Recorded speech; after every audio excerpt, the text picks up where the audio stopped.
Assalamualaikum warahmatullahi wabarakatuh.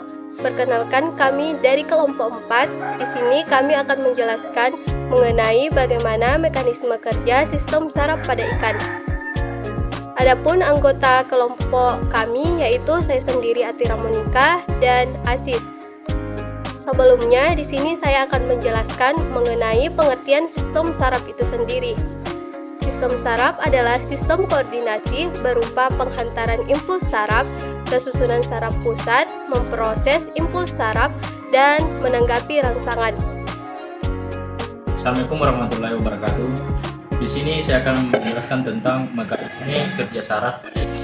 Mekanisme kerja sistem saraf dimulai dengan adanya rangsangan atau stimulus, di mana sistem terintegrasi menerima rangsangan tersebut dalam bentuk impuls yang bertindak sebagai reseptor dan selanjutnya direspon oleh otot maupun kelenjar yang bertindak sebagai efektor. Pada otak dan sumsum tulang belakang terdapat pusat koordinasi saraf yang bertugas menyampaikan perintah melalui impuls saraf yang dibawa oleh saraf motorik ke organ-organ efektor. Sebaliknya, otak akan menerima informasi melalui sinyal-sinyal yang dibawa oleh saraf sensorik dari reseptor.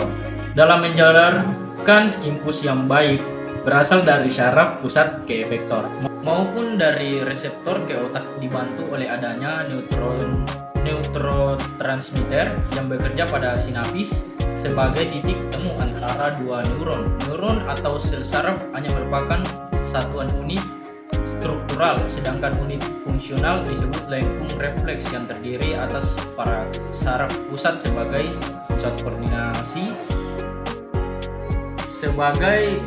koordinasi, saraf sensorik, saraf motorik, efektor, dan reseptor. Secara umum, cara kerja sistem saraf pada ikan adalah ketika ikan menerima rangsangan dari lingkungannya melalui organ perasa atau sense organ seperti kulit atau sisik, sirip, dan ekor.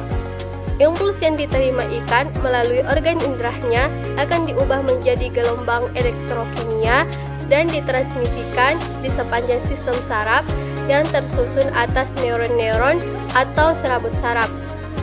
Rangsangan tersebut kemudian dikirim ke otak ikan yang kemudian direspon dalam bentuk perilaku.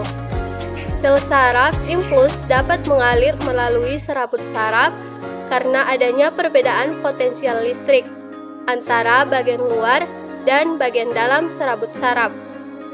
Saat sel saraf dalam keadaan istirahat, bagian dalam serabut saraf bermuatan negatif, sedangkan bagian luar bermuatan positif. Ketika impuls berjalan di sepanjang akson dalam waktu singkat, impuls melintas celah sinaptik dengan propagasi potensial aksi. Sekian materi dari kelompok kami. Assalamualaikum warahmatullahi wabarakatuh.